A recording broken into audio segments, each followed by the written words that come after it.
What's up, guys? Hope we're good. So today we're going to run through how you can start achieving and setting up new habits and simplifying your own success, and give you a full breakdown on strategies to remove friction and foster consistency in your transformational journey. So the importance of habit formation, right? The thing is, with habits, simplicity is absolutely key when it comes to sustainability. If you want to build a successful life that is goal orientated, you have to behave your way there. So habits are absolutely essential. Habits will actually shape your daily lives and your long-term success. Consistent habits lead to consistent health and productivity. Simplifying habit formation reduces overwhelm and increases adherence, and habits become the backbone to your success. I always like to say people wear their habits. If someone walks into a room, you can tell straight away if they're disciplined with their training, their nutrition, their movement, their sleep. You see it in their face, you see it in their physique, you see it all over them, how they speak, how they articulate their energy, and the habits themselves, the process itself becoming better, the self-worth that is built through that literally is unfailable, it's unbreakable, because that self-work builds a self-worth. So the better your habits generally are, the better you will always be. When it comes to actually building key strategies out to simplify habit formation, we need to realise that simple scales and fancy fails. The fancier you try and make your life, the more corners you try cut, the more add-ons and magic you try throw at it, the harder it will be. Keep it simple, stupid. So start small every single day, focus on one habit at a time, like a 5-minute workout, for example. And I bet you guys watching this right now will be like, what do you mean a 5-minute workout? I bet you could not do 5 minutes straight of bodyweight burpees. Because imagine you started, doing that every single morning. You put the kettle on, making a coffee. You said 5 minutes, I'm doing air squats, push-ups, and burpees for the next 5 minutes straight on a timer on my clock. Those little micro-dose sessions will amount to incredible amounts of volume in exercise and movement and calories burned over the course of a year. And it's only 5 minutes, right? So micro-dose everything. Then from there, environmental design. Arrange your environment, and your environment means like your house, your room, your office, everything, right?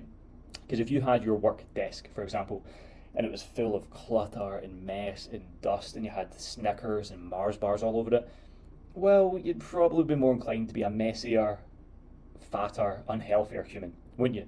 You just would. It'd be hard to not eat the chocolate bars, and it'd be hard for all that other mess and stuff and all this clutter in your desk to not have that negative impact on your brain, which would affect every other aspect of your life. Then set clear intentions, right? Define specific outcomes, okay? And say this, right? I will walk for 10 minutes after lunch, okay? So you almost make an intention about why you're doing it, what you're doing, and the reason behind it. Because obviously the 10-minute walk, yes, it will aid partitioning of food, digestion, all this kind of stuff, but I will. You set the intention. No one else can do it for you, and you must do it. Then you can utilize triggers. So you can obviously link new habits to existing routines. Again, let's say once you brush your teeth at night time, you're chilling, you're clean, there's nothing more to do, sit down and meditate for the same amount of time in which you brush your teeth. It could be as simple as that. Literally, little micro doses done extremely well over time will be stacked in your favour to become a very, very successful human being that's hyper productive and gets a lot of shit done. Make it enjoyable as well. Incorporate fun elements into your habits and listen to music whilst exercising, for example.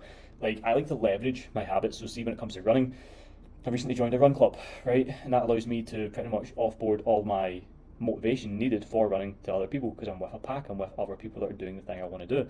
When it comes to the morning, I make sure I listen to music. When I'm reading and reflecting, I make sure I have my favourite cup of coffee. I just do all this stuff with something else, and it makes the thing so much easier to do. So sample habit formation plan, right? It's like a daily habit example sheet based upon, let's say, exercise, okay?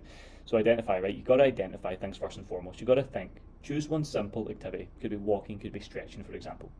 Then trigger, link it to an existing habit. So let's say you make a cup of coffee every single morning. It just means before you have the coffee, you have to stretch for 5 minutes. Or if you've got a little walking pad at the house, you have to walk for 5 minutes. Because see, when you start small this way, and you can commit to just 5 minutes of exercise a day, stack that over time, over a year, if you've done that, that'd be huge. And you can track your progress and use one habit tracker. We've got plenty of them, you can just ask and I'll send you one. But track the habits every single day, how many times you ticked it or missed it. And over time, the more wins you stack, the better you're going to be, because it's going to elevate your energy and state. And then you just adjust as needed. Increase the duration, the intensity, super gradually, and build yourself in to someone that you are proud of. And that way we can celebrate the small wins to build momentum and put you in a really good spot to really lock in and build your identity through these habits. Because you're not what you say, you are what you do.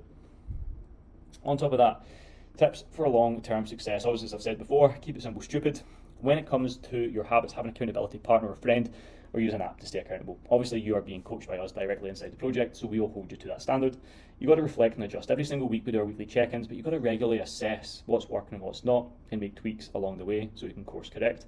You've got to be patient as well. Nothing good ever came easy. So understand that habits take time to form, and once you've got them locked in, you can lose them just as fast as you've gained them. But focus on consistency over perfection, and don't beat yourself up if you have missed a day or whatnot. You just have to have a good enough standard over time for you to stay consistent with them, and things will compound as you go. Then stay flexible. Yesterday's habits might not be today's habits. You might have to tweak and change as needs be on a day-to-day basis, just depending on what's happening in life.